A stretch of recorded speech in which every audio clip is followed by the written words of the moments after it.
მოგესალმებით ქალბატონებო და ბატონებო. თქვენ უსმენთ გადაცემას აქ და ახლა რადიო პალიტრის ტალღაზე და ამავე დროს შეგიძლიათ ამ გადაცემას უყუროთ პალიტრა TV.gis მეშვეობით. ტელეფონები იგივე 237 103 238 კითხვები და კომენტარები ინტერნეტის საშუალებით ისევ პალიტრა TV.git. მე კოტე ჟღენტი გახლავართ ჩვენი გადაცემის აქ და ახლა სტუმარია დღევანდელი ბატონი ნოდარ ჯავახიშვილი, ეროვნული ფორუმის ერთ-ერთი ლიდერი და ამავე დროს ცნობილი პიროვნება ჩვენთან ქვეყანაში, როგორც ეროვნული ბანკის ყოფილი პრეზიდენტი და ასე შემდეგ. ადამიანი, რომლის ასსაც განსაკუთრებით ფინანსურ და ეკონომიკურ საკითხებში უწევდნენ და ეხლაც უწევენ ჩემი აზრით ანგარიშს. ბატონი ნოდარ, დიდი მადლობა მობრძანებისთვის ჩვენთან და პირველი კითხვა ისევ იმის გარშემო, რამაც აი ესე აფორეაქა ჩვენი პოლიტიკური თუ ეკონომიკური სივრცე, არ ვიცი, ეკონომიკური და საფინანსო რამდენად აფორეაქა, წინა საარჩევნო და პოლიტიკური ჯერო აფორეაქა ნათელია. მე მინდა პირველი კითხვა დაგისვათ ისეთი თითქოს თეორიული, მაგრამ აი დიდი ფულისა და პოლიტიკის ურთიერთობის, ურთიერთქმედების თაობაზე მინდა კითხო. ძალიან ბევრია ბატონი ბიძინა ივალიშვილის უკან პირველ რიგში ხედავს დიდ ფულს.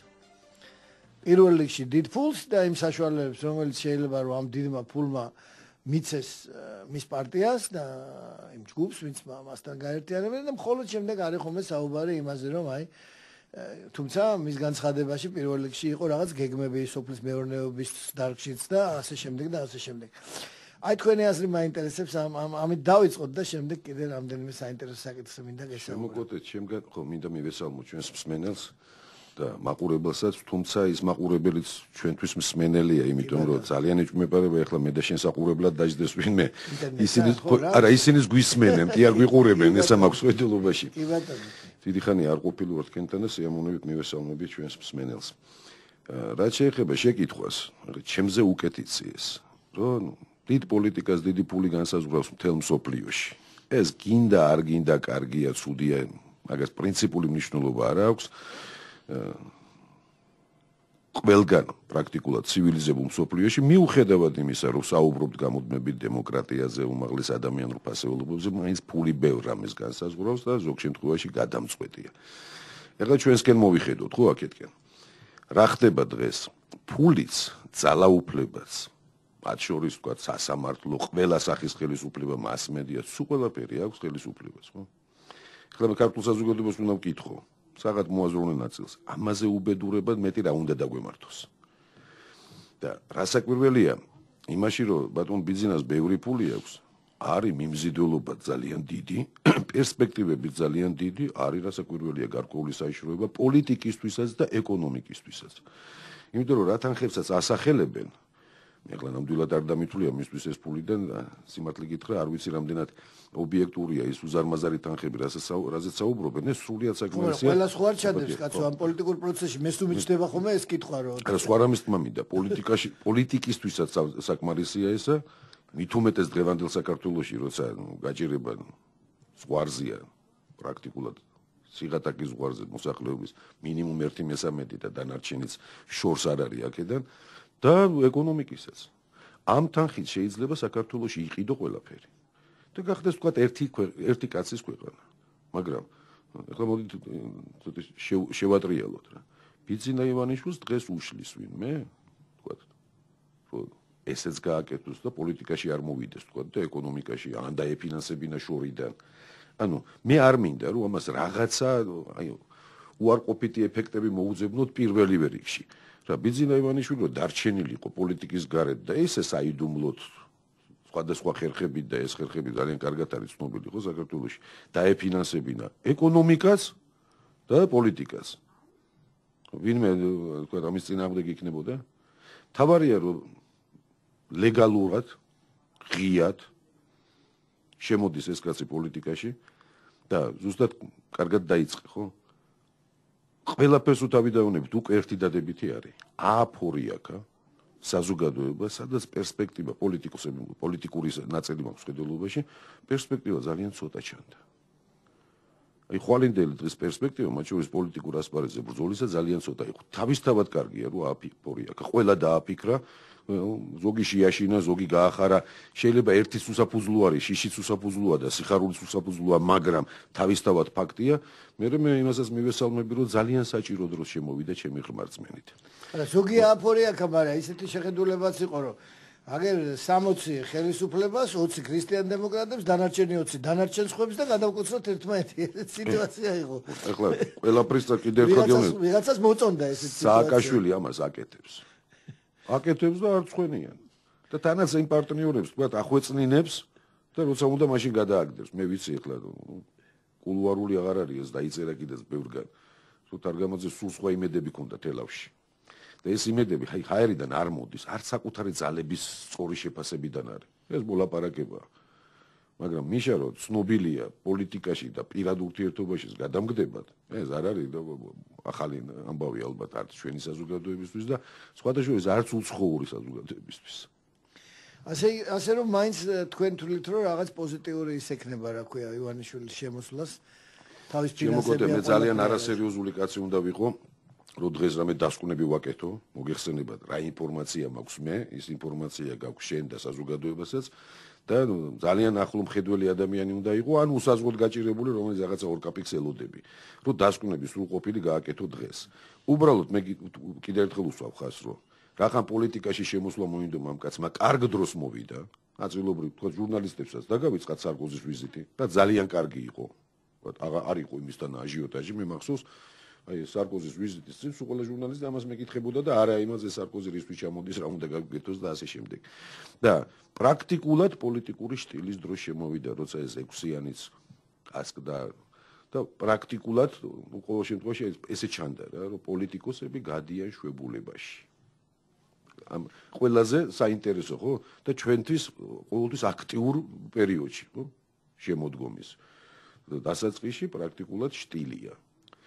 და მეორე ის განცხადებები რაც გააკეთა, რაც წავიკითხე. ეხლა სხვა საკითხია მე მჯერა დავიჯერებ და როდის და რა საფუძველზე დავიჯერებ ეს კაცი ამას აკეთებს თუ არ გააკეთებს და ზუსტად ისე თუ ცოტა სხვანაირად ზუსტად ისე როგორც წერს თქვა ხო? ამის მარჩიელობას ნამდვილად არ დავიწყებ, ამას ცხოვრება გვაჩვენებს, მაგრამ თვითონ ეს განცხადებები ჩემთვის ყველაფერი 90% მაინც აბსოლუტურად მისაღებია. ეხლა შეკითხვები გრჩება ხო? აი პოლიტიკური სპექტრის, ჯანსაღი პოლიტიკური სპექტრის თავმოყრა, როგორ აქვს დანახული ეს თუ ერთ პარტიად გაერთიანებაა. ჩვენ ისევ მივიღებთ რაღაცა და კომუნისტური არ იქნება და ივანიშვილის საზოგადოება იქნება. მაგრამ თუ ჯანსაღ პოლიტიკურ ძალებს, ვთქვათ, ფინანსურადაც დაეხმარება და გააძლიერებს და ვთქვათ, პარლამენტი იქნება მრავალპარტიული და აქედან გამომდინარე ხელისუფლებაც, აღმასრულებელიც, ვთქვათ, რამდენიმე პარტიის წარმომადგენლები მმართველი ძალის 2/3 თუ რეალურად მრავალპარტიული? არ რეალურად მრავალპარტიულზე ვლაპარაკობ. რა საკვირველია ეხლა ხوار ვეთამაშებით ჩვენს მსმენელს. თუ ესე აქვს წარმოდგენილი, ერთმაც გაუმარჯოს, მაშინ ძალიან კარგია.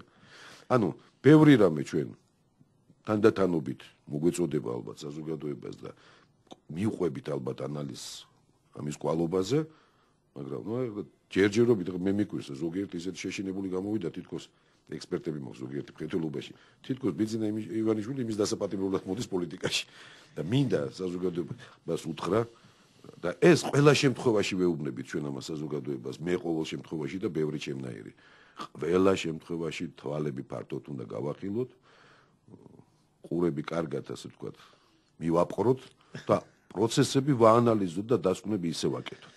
კი ბატონო, სანამ აი ქვეყნის საფინანსო და ისეთ მდგომარეობაზე გადავიდოდეთ, ორი მსმენელია უკვე და მოდით კითხვებს მოусმინოთ ბატონო ნოდარ თქვენ დამი და შემდეგ განვაგრძოთ. ბრძანეთ გისმენთ. ალო, გამარჯობათ ბატონო კოტე. გამარჯობათ ბატონო ნოდარ. ბატონო ნოდარ, აი ახლა 2 საათიან ქრონიკაში უკვე გადავიდნენ რომ თურმე ბატონი ივანიშვილი საქართველოს მოქალაქე არ ყოფილა.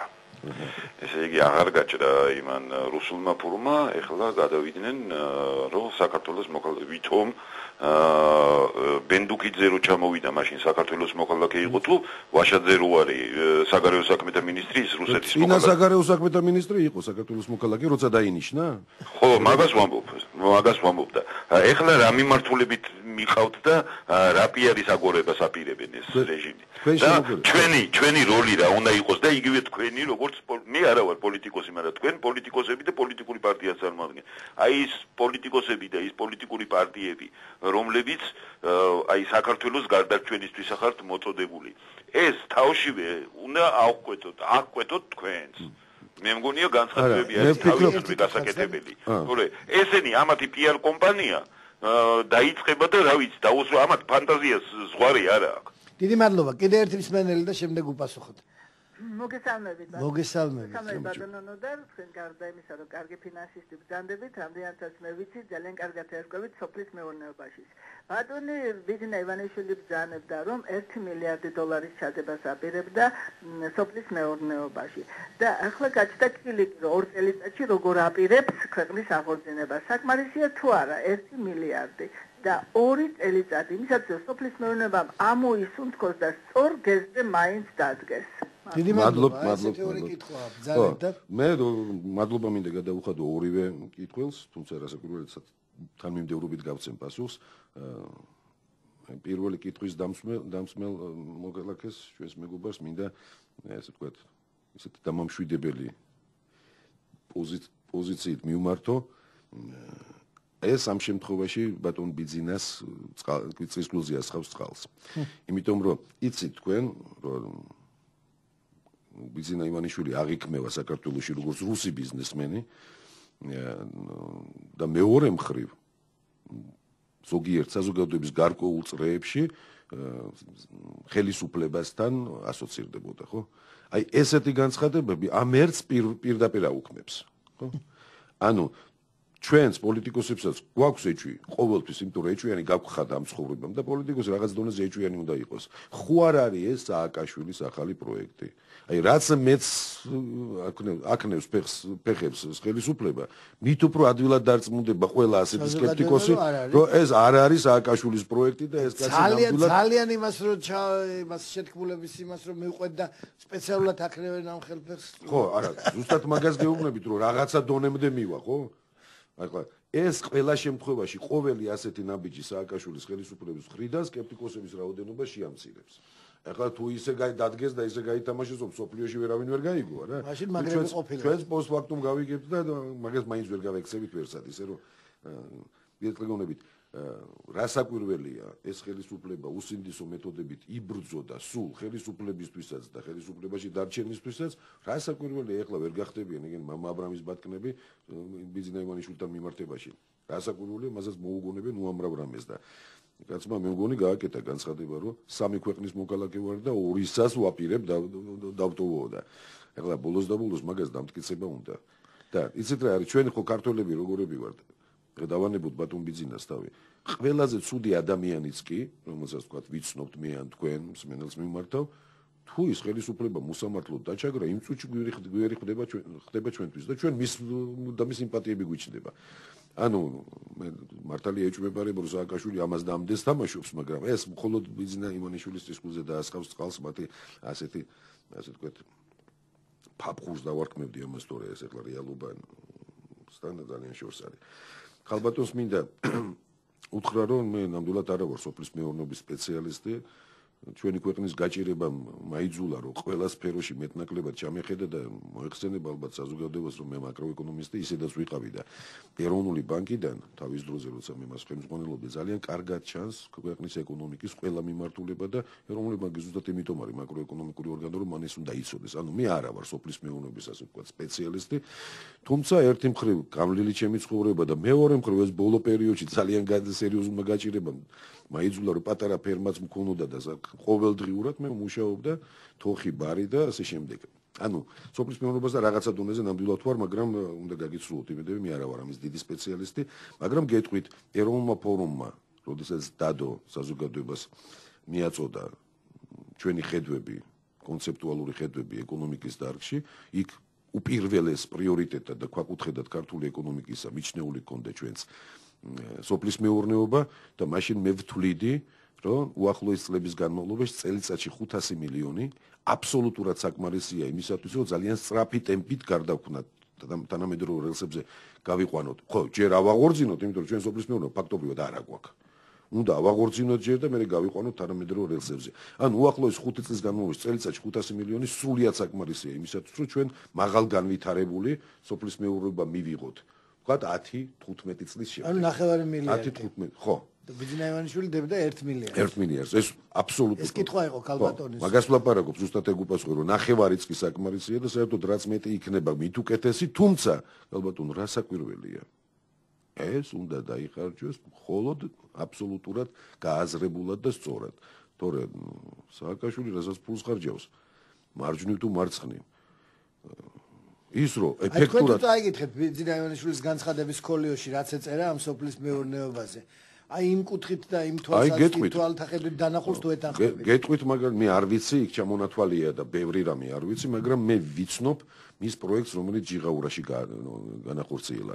ანუ სანერგე მეურნეობა რო აღადგინა ის, რაც სააკაშვილმა 2005 წელს მთლიანად დაასამარა საქართველოში. მე ვიცი, რომ იქ მიიწვია ბიძინამ ყველა ჩემგანაც.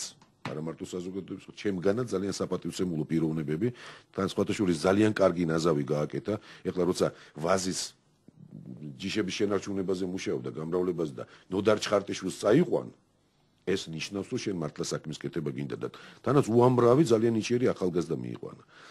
ისე რომ ეს მე ვიცი ნამდვილად, რომ ეს კარგი პროექტია, ქვეყნისთვისაც ძალიან კარგი, თან ძალიან მომგებიანი.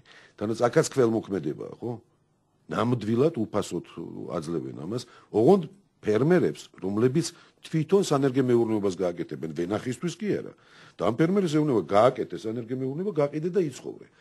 ანუ თუ კი ანალოგიურად არის ყველა ის დანარჩენი, რომელიც ჩამოთვლილია კარტოფილის ტუბერები და ასე შემდეგ, მაშინ ძალიან კარგია რასაკვირველი. იმიტომ რომ ეს ერთი რახან ვიცი, მე მაქვს უკვე რაღაცის დონის ოპტიმიზმი, რომ ეს კაცი ჰაერზე არის უსვრის სიტყვებს. დიდი მადლობა ბატონო და თქვენ მაკროეკონომიკა ახსენეთ. და მამანაც მოიტანა და წინასწარ იცოდით, რომ აუცილებლად ვისაუბრებდით ამაზე.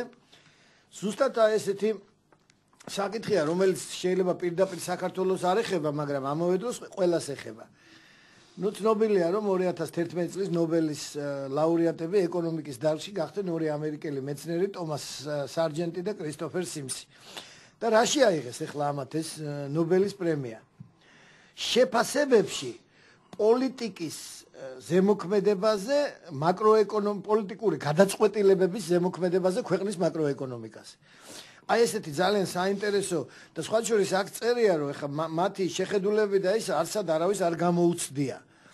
ჯერ თუ ვიღაცა მომავალში ამას გამოცდის და რაღაცნაირად სპეციალურად მიუსადაგებს მათ, ასე ვთქვათ, ეკონომიკურ პოლიტიკურ ფორმულებს, ეგ სხვა არის, მაგრამ აქ რაც წერია უკვე, რომ მათ დაამტკიცეს რომ ცენტრალური ბანკის მაგალითად რუსეთის მაგალითად მატება იმებს განაკვეთების მატება მივყავართ ეკონომიკის ძალიან იმასთან, რა ქვია, ტემპის შენელებასთან, უფრო ეკონომიკის ტემპის შენელებასთან, ვიდრე ინფლაციის შემცირებასთან ქვეყანაში. აი პირდაპირ აი ამ დამსახურებისთვის მისცეს მაგალითად სიმსეს ნობელის პრემია. და ისეთიო შეუქცევადი ეფექტები აქვს სახელმწიფო ეკონომიური პოლიტიკისო, როგორც ცალკეული დიასახლისების და კამპანიებისთვის. აი ძალიან საინტერესო რამეა, რახან თქვენ აი ეს მაკროეკონომიკა ახსენეთ და მეორე კიდე ამ სარჯენტი არის რაციონალური მოლოდინის მაკროეკონომიკა, რომელიც აი ამ სიმსთან ერთად აი ეს ორმა ადამიანმა ეს გააკეთა და ჩემი აზრით ძალიან საინტერესო რამეა, აი თუნდაც იმ თვალსაზრისით, რომ პოლიტიკური გადაწყვეტილებების გავლენა ქვეყნის მაკროეკონომიკაზე. სულ ვამბობთ იმას, რომ ჩვენი ხელისუფლების ეკონომისტები ამბობენ, მე არა უკაცრავად, მე მაგის სპეციალისტი არა ვარ. ჩვენი ხელისუფლების პოლიტიკური გადაწყვეტილებები ქვეყნის ეკონომიკას ვნებს. პოლიტიკურ გადაწყვეტილებებზეა ესეც საუბარი, რომელსაც და ზუსტად ამაზე აქ საუბარი და მოდით ბატონო და რახანო ერთი წუთი დარჩა. რეკლამას მოусმინოთ, სამწუთიან რეკლამას ერთი წუთით ადრე და მე აი ამაზე რომ თქვენ მიპასუხოთ თუ შეიძლება. რეკლამაში ხელს ვერ შეგიშლით, რომ თავისუფალი აზრი და ობიექტური რეალობა. ტალღაზე 103.9. რადიო პალიტრა.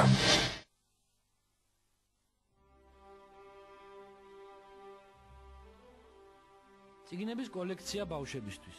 დიდი ქართველების ბიოგრაფიები. ნიკო ფიროსმანი. ვაჟა ფშაველა. ვახტანგ გორგასალი და სხვები. ჟურნალ საბავშვო კარუსელთან ერთად.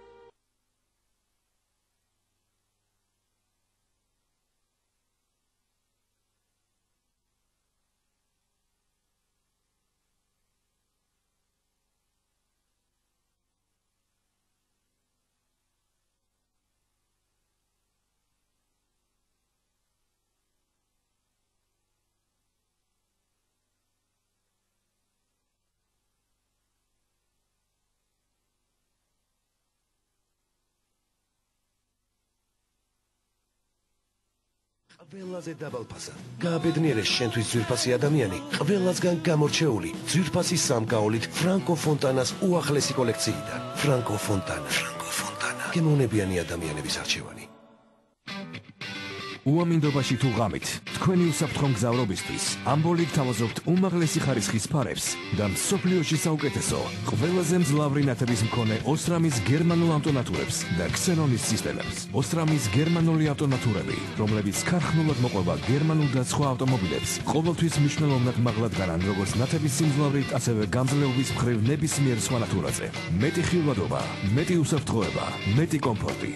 ამბოლი. ავტომანქანის ნათების ექსპერტი. მისამართი წერეთლის 40. ტელეფონი 14 40 40. ჟურნალი რეიტინგი. გონი რაღაც შეიცვალა? დიახ, განახლებულია და განსხვავებულიც. უფრო მეტი და უფრო საინტერესო ექსკლუზიური მასალა. ფერადი ფურცლებიც დაემატა. და გემრიელი ჩანართი აღარ არის? როგორ არა, მაგრამ უკვე გემრიელი დანართის სახით. გამოცდილი პიკანტური რეცეპტებით. გემრიელი დანართი. ჟურნალთან ერთად. ყოველ ორ შაბათს. რეიტინგი. უფრო მეტი, უფრო ფერადი და უფრო საინტერესო. რეიტინგი. იდეა ქართული, ეროვნული. სახელი ზეკარი. ხარისხი ევროპული. ავტორი კასტელ საქართველო. შეფასება ნამდვილი ქართული ლუდი. ასე გავიდა და დამკვიდრდა ლუდის ზეკარი საერთაშორისო ბაზარზე. რეალური დრო და სივრცე. ტალღაზე 103.9. რადიო პალიტრა. მოგესალმებით კიდევ ერთხელ ქალბატონებო და ბატონებო, თქვენ უსმენთ და თვალსაჩინოთ გადაცემას აქ და ახლა. მე კოტე ჟღენტი გახლავართ, ბატონი ნოდარ ჯავახიშვილია ჩვენი სტუმარი ეროვნული ფორუმიდან და ეროვნული ბანკის ყოფილი პრეზიდენტი. პირველ ნაწილში ჩვენი საუბრის ბატონ ბიძინა ივანიშვილზეც ვისაუბრეთ, მის ფულზეც, მის შესაძლო გავლენაზეც, ამ ფულის უბრალოდ სიტუაციაზე ქვეყანაში და მე სიტყვა მაინც ზუსტად მოიტანა მაკროეკონომიკა და მდგომარეობა ჩვენი ქვეყნის ამ თვალსაზრისით. და მე ბატონ ეს მათთვის ვინც ახლა შემოგვიერთდა და ძალიან მოკლედ ვინც გვისმენდა მათთვისაც კიდევ ერთხელ გავემეორებ რომ აი ნობელის პრემია წელს ეკონომიკაში მიანიჭეს ორ ამერიკელ მეცნიერს რომლებიც მუშაობდნენ პოლიტიკური გადაწყვეტილებების გავლენაზე ქვეყნის მაკროეკონომიკას და მე ეს ძალიან საინტერესო მეჩვენა და თან დავუმატე რომ მათ დაამტკიცეს რომ განაკვეთების ცენტრალური ბანკის განაკვეთების და ბატონ ნოდარი როგორც ამის სპეციალისტი პირდაპირ ზრდა უფრო იწვევს ქვეყნის ეკონომიკის ზრდის შენელებას ვიდრე ინფლაციის შემცირებას.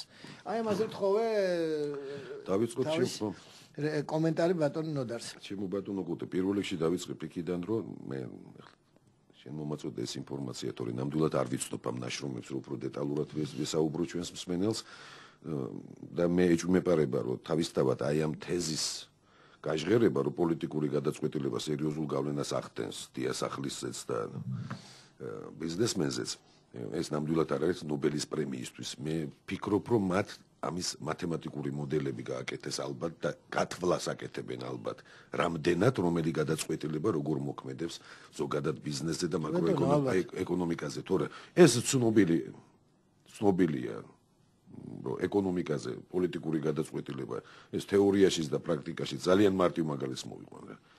რამ გამოიწვია ფასების კატასტროფული ზრდა, ვთქვათ 2000 8 წლის შუა წელს და მთელი მანამდელი პერიოდი.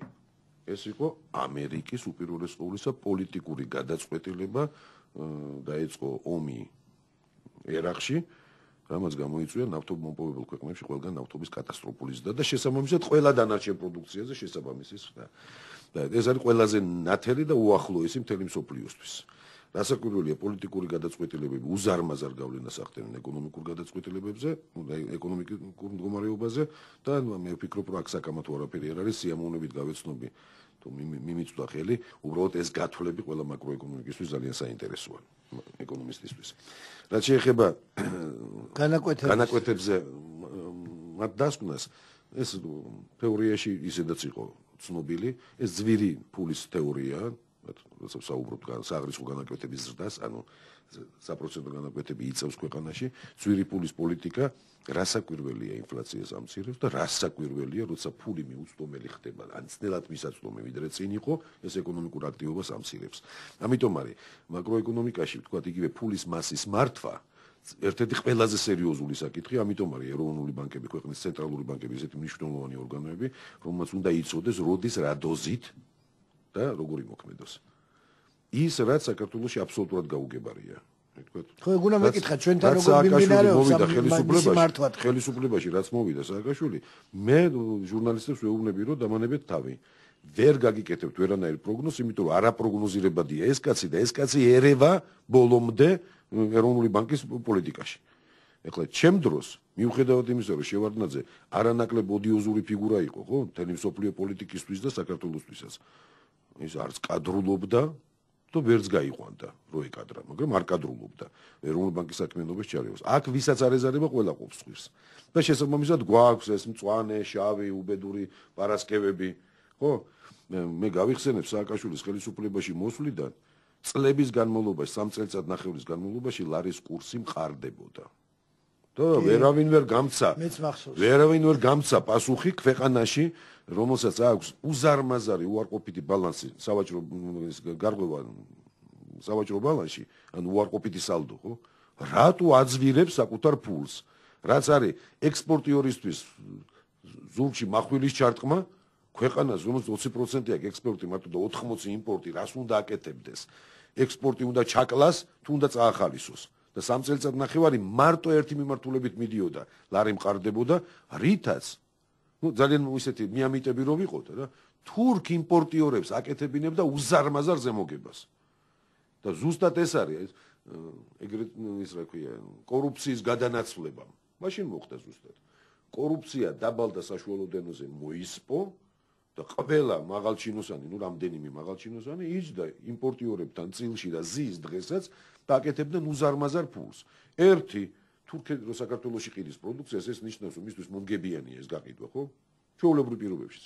მეორე ამ პერიოდში ჩვენთან ფასები სულ მატილობდა, ანუ ინფლაციური დამატებითი მოგება ჰქონდა მას რა ქვია, თურქს და დამატები წარმოიდგინეთ 1.35-დან 2.40-მდე ავიდა, ვთქვათ, თავის დროზე და მე 2.20-დან 1.40-მდე ჩამოიყვანა, ხო? ანუ დამატები თითოეულ დოლარზე 80 თეთრი დამატებითი ზემოგება მიიღო თურქმა იმპორტიორმა. ეხლა მაგის დანაშტერები ვართ ქართველები, რომ ამას სააკაშვილი თურქისთვის აკეთებდა? წილში ეჯდა იმად და იმით აკეთებდა. ანუ ეს დანაშაულებრივი პოლიტიკაა. და აქედან არის გამომდინარე, რატოა რომ მთელ მსოფლიოში ცივილიზებული მსოფლიო შეიძლება დარჩენილია რამდენიმე სახელმწიფო, სადაც ესევე მართვადია ცენტრალური ბანკი, როგორც საქართველოში, და ეს არის პროგრესის საწინააღმდეგო მიმართულება. იმიტომ რომ მთელ მსოფლიოში ცენტრალური ბანკები აღმასრულებელი ხელისუფლებები და აბსოლუტურად დამოუკიდებლები არიან. რომ არ მოხდეს ესეთი კონიუნქტურულად გამოყენება მაკროეკონომიკური მაჩვენებლისა და ხერხებისა. ბატონო და მარტო ფინანსურზე რო არ ვისაუბროთ, საერთოდ ქვეყნის როგორც საფინანსო ისე ეკონომიკური სიტუაცია არჩევნების პერიოდში, არჩევნების წინ და არჩევნების პერიოდში განსხვავდება ხოლმე იმ სიტუაციისგან, რომელიც ჩვეულებრივ არის ხოლმე, იმიტომ რომ რატომ ამბობ ახლა ამას? ხელისუფლება ცდილობს რაღაცა გააკეთოს იმისთანა, რომ იმ ხალხს, რომელიც ამაზე შემდეგ ვილაპარაკებთ იმ NDI-ის გამოკითხვაზე და ისევ რა არის ჩვენი ხალხისთვის უპირატესი პრობლემა იმის მიხედვით რა გამოჩნდა და როგორ ამას მინდა მივაბა. ხელისუფლება ცდილობს, რომ რაღაცა გააკეთოს, რაღაც ყოველ შემთხვევაში უნდა ცდილობდეს, რომ რაღაცა გაუკეთოს ხალხს. ეს უნდა გამომდინარეობა, ეს უნდა დაეტყოს ბიუჯეტსაც, ხარჯვით ნაწილს უნდა დაეტყოს, ხო? უნდა დაეტყოს, რა ვიცი, შეიძლება შემოსავლით ნაწილსაც უნდა საფინანსო პოლიტიკასაც უნდა დაეტყოს.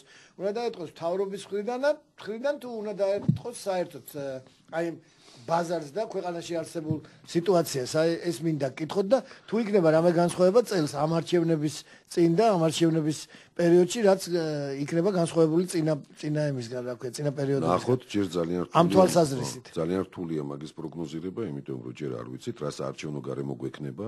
კიდევ ერთხელ ვეტყვი ჩვენს მსმენელს ფორუმის სახელით, რომ ჩვენ ჯერ არც აგვაქვს გადაწყვეტილი ჩვენ მივიღებთ მონაწილეობას არჩევნებში თუ არა და ეს დამოკიდებული იქნება იმაზე, როგორი გარემო იქნება. ჩვენ წასაგებად არჩევნებს წასვლას არ ვაპირებთ. ანუ თუ გვექნება ორ შემთხვევაში წავალ ჩვენ არჩევნებზე. ერთი რომ გვექნება შესაძლებლობა რომ გავიმარჯვოთ და არ არის ლაპარაკი, ვთქვათ, რომ 2%-ს ავიღებ, ორ კაცს გავიყვანთ პარლამენტში და ეს ჩვენთვის ამას ნიშნავს. ანუ ძალად უნდა მიხვიდე პარლამენტში აუცილებლად, თუ ამის საშუალებას მოგცემს მაშინდელი საარჩევნო გარემო ეს ერთი. მეორე შეიძლება ქვეყანას დაჭირდეს ჩვენი მონაწილეობა არჩევნებში, თუ კი სააკაშვილი ტოტალურ გაყალბებისთვის მოემზადება, რომ უბრალოდ ძალიან ნათელად ვაჩვენოთ მთელ მსოფლიოს და ქართულ საზოგადოებას რა დონეზე გააყალბა, რომ მე ეს გაყალბების ლეგიტიმაცია არ გავაკეთებინოთ. ანუ ჯერ ამაზე საუბარი ძალიან რთულია. მით უმეტეს ახლა ბატონი ბიძინა შემოსვლა პოლიტიკაში ძალიან ბევრ რამეს ალბათ ყოველთვის მე ვფიქრობ, რომ შეცვლის და შევაფასებ და მე მივიღებთ გადაწყვეტილებას. საერთოდ მე ბრძანე რომ ცდილობს ხალხისთვის რაღაცა გააკეთოსო. უნდა ეცადოს ყოველ შემთხვევაში თუ უნდა რომ ჩვენი ხელისუფლება ხალხისთვის არაფერს არასოდეს არ აკეთებს, ყოველთვის და მათ შორის წინა საარჩევნო პერიოდში განსაკუთრებით აქტიურდება PR კამპანიები. ანუ რაღაცა უსინდისო მოსყიდვა ვთქვათ ერთი ტომარა იმით რა ქვია ფქვილიდან რაღაცით და დანარჩენი ეს არის სუფთა პიარი. აი როგორც ხიდს წავიღებ ერთგან დავდგავ მე იქ რო დამიგროვ მეორეგან გადავიტან და ასე შემდეგ. აი სისულელეებით რომ ჩვენ სოფლიოში საუკეთესო ისა გვაქვს რა ქვია აეროპორტი, სოფლიოში საუკეთესო გზები, ანუ აბდეთ შეურაცხყოფელი ქართული საზოგადოებისთვის, იმიტომ რომ როცა გეუბნებიან, გაბოლებიან, გაუგებრად, რომ სოფლიოს საუკეთესო აეროპორტში ყოველ ქარზე ჭერს ხდიდეს და ყოველ წვიმაზე შიგნითაც წვიმდეს და გარეთაც, სასაცილოა, ხო? ანუ რასაკვირველია, არჩევნების დროს ნებისმიერ ქვეყანაში არის ეკონომიკური აქტივობის მნიშვნელოვანი გააჩნია ქვეყნის დემოკრატიზაციის ხარისხის დაცემა და ინფლაციური მომენტების ზრდა, იმიტომ რომ არჩევნებში ნებისმიერ ქვეყანაში საკმაოდ ბევრი ფული იხარჯება. და საქართველოს ძალიან კარგად ვიცით. მარტო წინა არჩევნებში თუ ავსვდები 14 მილიონი დახარჯა ნაციონალურ მოძრაობამ. ესაც ოფიციალურად გამოცხადდა 14 მილიონი მე რამდენადაც ვიცი. ანუ ეს ჩვეულებრივი ამბავია ნორმალურ ქვეყნებშიც კი, მაგრამ ვერ დაგეთანხმები რომ ხალხისთვის რაღაც გაკეთებას აპირებს სააკაშვილი, ეს იქნება მხოლოდ მოსყიდვა და PR კამპანია და მე გარწმუნებთ ხალხისთვის სასარგებლო არ არის, როცა თუნდაც ლუკმოპირპულს, მაგრამ უღირსად შოულობ. მოდით მაშინ გადავიდეთ აი ამ იმაზე, რა ქვია, რაზეც მინდოდა თქვენ ციცოდით, რომ ამაზე უნდა გვესაუბრა აუცილებლად. იცით რა, მე შემექმნა შტაბ-ეშტილება ბატონმოდა, რომ ეს გამოკითხვა ეროვნულ დემოკრატიული ინსტიტუტის, რომელიც ეხლა ჩატარდა, უფრო მრავალ საკითხს მოიცავდა, ვიდრე ადრე. რაღაც საკითხები, თუნდაც ისეთი რაღაცა წვრილი, მნიშვნელოვანი, მაგრამ ადრე უფრო გლობალურ საკითხებზე აკეთებდნენ ხოლმე ფოკუსირებას. ნუ ეხლა რა თქმა უნდა თქვენ ისაუბრებთ ამაზე საუბარი მუდმივად იქნება სანდოობაზე, მეთოდიკაზე და ასე შემდეგ ამ გამოკითხვების, მაგრამ იმის მიხედვით, რაც მივიღეთ, ჯერ პარტიების რეიტინგები არ გამოუქვეყნებიათ, ყველაზე მნიშვნელოვანი ეროვნულ საკითხებს შორის ნამდვილად არის სამუშაო ადგილები, ისევ და 62% გამოკითხულების, თუნდაც აი 2000 ადამიანიდან ამბობს, რომ თავარია სამუშაო ადგილები. 42%-ით მეორე ადგილზეა ფასებიზდა და ინფლაცია. და მხოლოდ მესამეზეა 31 საქართველოს ტერიტორიული მთლიანობის აღდგენა. ხო და სიღარების მაჩვენებელთან დაკავშირებული საკითხის მნიშვნელობამ 7% დაიკლო, ხელმისაწვდომობამ სამეცნიერო მომსახურეობის 20%-ით მე-6 ადგილზეა პენსიების თემაო, თითქოს ხალხს პენსიები უკვე ნაკლებად აინტერესებს, ასე ვთქვათ, რა იმათმა ლარმა უშველა, ვითომ პენსიები რომ მოუმატეს და საერთოდ მთლიანობაში თუ შევაჯამებთ ამ სოციალურ ნაწილს ამ იმის გამოკითხვის, აქ არის რომ თურმე გამოკითხულთა 62% მიიჩნევს რომ ხელისუფლება მათთვის მნიშვნელოვან ცვლილებებს ახორციელებს. და 30 არ იზიარებს ამ საინტერესოა ადგილობრივ ხელისუფლებასთან მიმართებაში. დადებითად 54-ია, უარყოფითად 35. აი თქვენი ის მაინტერესებს კომენტარი ამის თავაზე. ჯერ პირველ რიგში ჩემო ბატონო გოტე მინდა იმაზე შევაჩერო ყურადღება. თქვათ მე და შენ ჩავთვალოთ რომ ეს არის აბსოლუტურად სწორი იმ ნაწილში, რა ნაწილზეც ახლა მე ვიტყვი. ზუსტი ციფრებია რომ 62% აყენებს წინ პირველ პლანზე უმუშევრობას, მერე მოდის ინფლაცია და მერე მხოლოდ ტერიტორიების აღდგენა, ეს არის მაპატიეთ წინა და დღევანდელი ხელისუფლების აზრი და მიზანი. რომ ადამიანები გადაეყვანათ, ანუ შეექმნა ხელგაწვრილ ადამიანთა საზოგადოება, რომელსაც ეროვნულობა მესამე მეხუთე პლანზე ექნებოდა და მათ შორის ტერიტორიების დაკარგვაც. ეს ქონდა შევარდნაძესაც იდეაში და ამას აგრძელებს სააკაშვილი ძალიან წარმატებულად და მოხდავთ ნელანელა. რატო ხალხს ისე არ აინტერესებს ინფლაცია, ხელფასები, სამუშაო ადგილები? უნდა აინტერესებდეს, მაგრამ პირველ რიგში რა უნდა გაინტერესებდეს? რომ რუსის ჯარი გიდგა გერ რამდენიმე კილომეტრში და შენი ძირძველი მიწები დაკარგული გაგდა. ამ ხელისუფლების პირობებში კიდე გაქვს შანსი, ჭყალებში ჩამისვით ეს შანსი, უბედურება, რომ კიდე დავკარგოთ სხვა დამატებით ტერიტორიები. და ეს მეორე პლანზე გადადის, მესამე პლანზე გადადის. და როცა ვთქვათ, იგივე პენსიების საკითხი მოდის წინა რა, წინა საარჩევნოდ შეიძლება კიდე მოგიმატოს ის 10 ლარი. მე 6 ადგილზე გადასულა წინა გამოკითხვასთან შედარებით. 10 ლარს კიდე მოგიმატებს და მიეცი ისევ ხმა ადამიანს, რომელსაც დაგიკარგა ტერიტორიები და დანარჩენსაც ემუქრება. ბატონო და სვენელია და მე გავაგრძელოთ. ბრძანეთ გისმენთ. ბატონო ნოდა რამე დაკითხოთ. თქვენ ახლა ძანეთ რომ თავრობრივი ხელისუფლება ერევიან ბანკის საქმიანობაშიო. აი ჩემომილებმა მოხუთმა გამოსტერებულმა ქალმა მაპატიეთ ამ სიტყვისთვის სმესი გამოთაყვანებულია ჩადო ბინა ძმისს დაეხმარა და რა უპასო ყიდით ვაგიშვილი როცა მოვიდა დასაქორწინებელი გადაირია კაცი წასული იყო. ხო და ეს ისეთი რაც ეკითხება შვილი ყავს ვინე ყავს ან ავატყოთი ხარ თუ არა ჯამთელი და რა უპასო ყა იურისმა იცით რომ აქ ესო კერძო ის არის კორპორაცია ნუ რა თქვია უწყება და აქ სახელმწიფო არ ერევაო.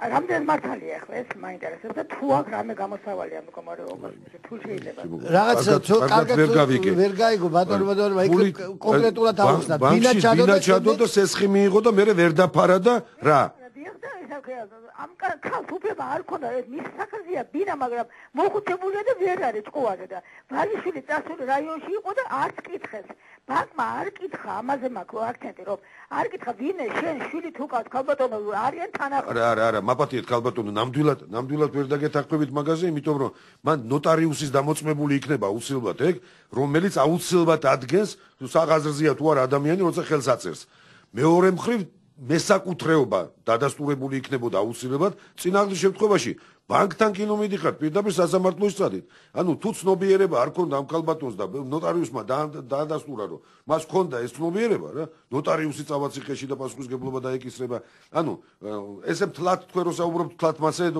არ ხდება ხოლმე და ხო გეტყვით აი ზოგადად იმიტომ რომ კონკრეტულად რთულია ძალიან იმიტომ რომ ინფორმაცია არ არის საკმარისი რა საკვირველია ბანკი არის ბიზნეს კომპანია უბრალოდ საბანკო ის თუ ასრულებს კანონმდებლობის ჩარჩოებში თავის ოპერაციებს ის არ არის პასუხისმგებელი აბატიეთ რა თქვენ თუ შვილი ბრძანდებით და თქვათ დედაზეა გონება და ეს დედა ვერ არის უკვე ასაკიდან გამომდინარე ვერ აზროვნებს საკმარისად რა კეთილინებეთ და დაეპატრონეთ და თვითონ მოუარეთ. ბანკი ამას არ გაარკვევს. იმიტომ რომ გეუბნებით ხელშეკრულება ნოტარიალურად მტკიცდება და ნოტარიუსი იღებს პასუხისმგებლობას თავის თავზე რომ ეს შერაცხადია ეს ადამიანი და ასეთ პირობებში აწერს ხელს და ადასტურებს ხელშეკრულებას. ისე რომ ჩახედვა შეიძლება ალბათ საქმეში და მაშინ ბატონო და კიდე ერთი სპედელია და მე რო აი ბოლო კითხვას დაგისვამ და რომ დამთავრებისკენ წავიდეთ. ბრძანეთ გისმენთ. ალო გამარჯობა თორე შეკითხვა მაქვს. ბრძანეთ.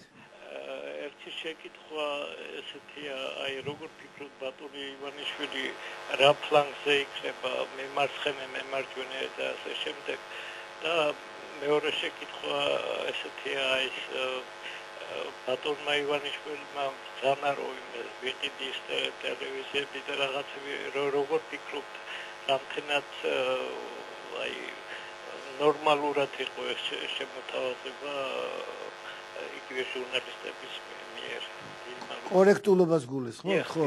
აი ბატონო. მეორედან დავიწყოთ პირდაპირ. რასაკვირველია, შესაძლებელი იყო, თქვა, უფრო კორექტულად გაეკეთებინა ეს შეთავაზება, თუმცა მე ამაში ნამდვილად ვერ ვხედავ ვერაფერს განსაკუთრებულს. პრაქტიკულად ბიძინა ივანიშვილი მოდის ქართულ პოლიტიკაში და მან უნდა ითამაშოს, იმუშაოს ქართულ ამომრჩეველს. ეს არის პოლიტიკოსის. და მე ვფიქრობ, რომ ეს მისთვის მომგებიანი სვლა არის. მით უმეტეს, რომ ნახეთ რა უნიკალური შეთავაზებაა, ხო? და ამ შეთავაზებაზე უარის თქმა, მე ვფიქრობ, რომ გაუჭირდება ტელევიზიას ნებისმიერ ტელევიზიას და მასმედიის ნებისმიერ საშუალებას დასაბუთებულად. ძალიან გაუჭირდება, შეიძლება თქვას, რომ ჩვენ აი ესეთები ვართ, არ ვიყიდებით და ასე შემდეგ და ასე შემდეგ, მაგრამ რეალურად დასაბუთება ნამდვილად გაუჭირდება. მე სიმართლე გითხრათ, არც ვთვლი, რომ აი თქვათ, მე რო გამეკეთებინა ეს განცხადება, თქვათ რამე ესეთი უფრო კორექტულობაზე, დასაკვირველია პოლიტიკოს შეიძლება თქვათ იფიქროს და ცოტა უფრო კორექტულად გააკეთოს განცხადება, მაგრამ მე თუ მკითხავთ, იქ არაკორექტული არაფერი არ არის. ის რომ ქართული ჟურნალისტიკის დიდი ნაწილი არასრულებს მასზე დაკისრებულ საზოგადოების მიერ მასზე დაკისრებულ მოვალეობას, ან ვერასრულებს, ეს ფაქტია. ეხლა ბატონ კოტეს უყურებდეთ, უგნებოდ გავიხსენოთ ჯერ კიდევ რუსთავი 2-ის საკითხი, ხო, მაშინდელი ეს აჟიტირებული. ყველა ჟურნალისტმა იცოდა რა სისულელებს აწვდიდა ქართულ საზოგადოებას. ეს ჟვანიას დადგმული სცენარი მოგვაწოდეს როგორც ერთ-ერთი, ამ დროს ყველა ჟურნალისტმა ძალიან კარგად იცოდა რა მაიმუნობა ხდებოდა მაშინ რუსთავი 2-ში. არც ერთმა არ გითხრა. ისე რომ, იცით რა არის, მანამდე კუჭი რამესზე აგეწვება ადამიანს. მანამდე კარგად ჩავიხედოთ რა, რამდენ ჟურნალისტს აქვს საქართველოში უფლება. ოპოზიციურ მედიაზე შეტევაზე იყო. მაგრამ ჟურნალისტიკა. ოპოზიციური მედია, მე მგონია არც რომელიც იძახის რომ ამბობს, კი არა უკაცრავად რომ უფრო ობიექტური და ისეთი მედიაა, მიუკერძოებელი და არა ოპოზიციური. ხო, ესე ამბობენ, მე გუნა მეთქვა, მაგრამ კარგია რომ დამასწარე ჩემო ბატონო კოტე, მაგრამ საზოგადოებას აქვს სრული საფუძველი. ეჭვი შეიტანოს თუ გნებავთ კავკასიის ობიექტურობაში. თუ გნებავთ. ისე რომ ეს ნუეწყინებათ. და თუ ეწყინებათ, ცივი წყალი დალიონ და ჩაიხედონ რა. ეხლა 27-ში ქართველთა მარშს რო ვაწყობდით და იმან რა ქვია პირადად ვესაუბრე დავითს. და კატეგორიული უარი მითხრა, ეგ ხამაკლია მე ეხლა ფორუმის რუპორი გავხდეო. ეგ არ არის დამოუკიდებელი.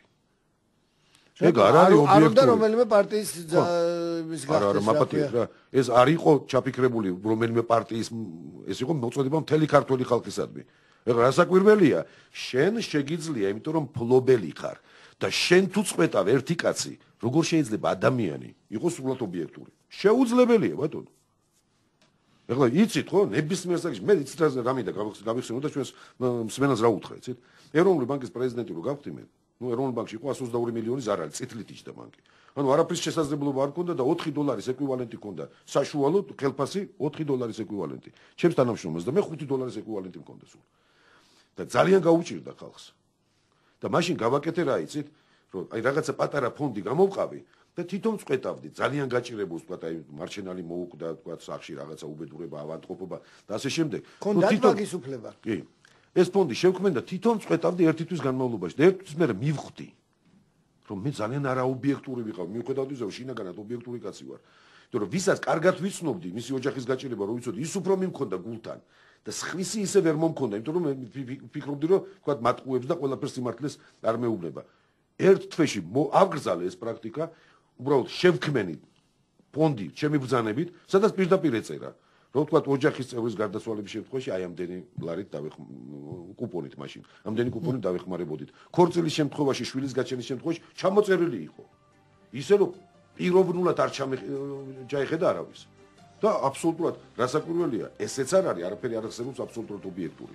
მაგრამ მივხვდი, სადაც ადამიანი ერევა, იქ გრძნობებია, იქ ინტერესებია და პრობლემა იქნება. ამიტომ ყოველთვის ჯობია რაღაც საკითხები ინსტიტუციონალურად წყდებოდეს და არა რომელიმე პიროვნების მიერ. ეხლა დავით აკუბარდიას თუ ეგ ტელევიზია, რასაკვირველია დავით აკუბარდიას ობიექტურობის შესაბამისი ობიექტურობა იქნება მაგ ტელევიზიასაც.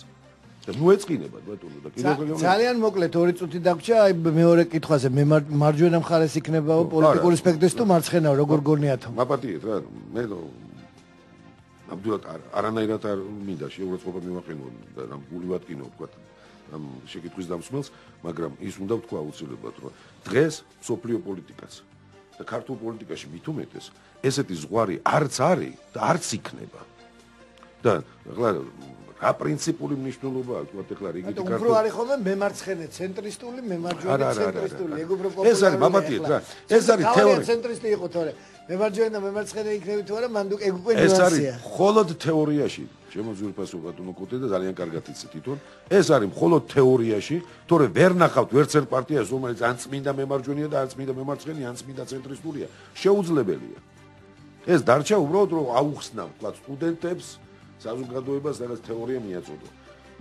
იმიტომ რომ მე ძალიან ბევრ საკითხში მემარჯვენე ვარ ძალიან ბევრ საკითხში მემარცხენე იმიტომ რომ ის პრობლემები გადაწყვეტა რომელიც დღეს უდრა ქვეყანას ერთ შემთხვევაში ამას ხოლმეზე მეორე შემთხვევაში იმას დიდი მადლობა ბატონო ნოდარ ამოიწურა ჩვენი გადაცემისთვის განკუთვნილი დრო მე შევახსენებ ჩვენს რადიო მსმენელს და ინტერნეტ მაყურებელს ბატონი ნოდარ ჯავახიშვილი ეროვნული ფორუმის წარმომადგენელი და ეროვნული ბანკის ყოფილი პრეზიდენტი იყო ჩვენი გადაცემის სტუმარი დიდი მადლობა ბატონო ნოდარს მობრძანებისთვის თქვენ უსმენთ გადაცემას აქ და ახლა მე კოტეჟღენდი გახლავართ და მომავალ შეხვედრამდე მადლობთ რომ ჩვენთან ერთად იყავით კომპეტენტური აზრი მიუკერძოებელი მიდგომა ექსპერტთა შეხედულებები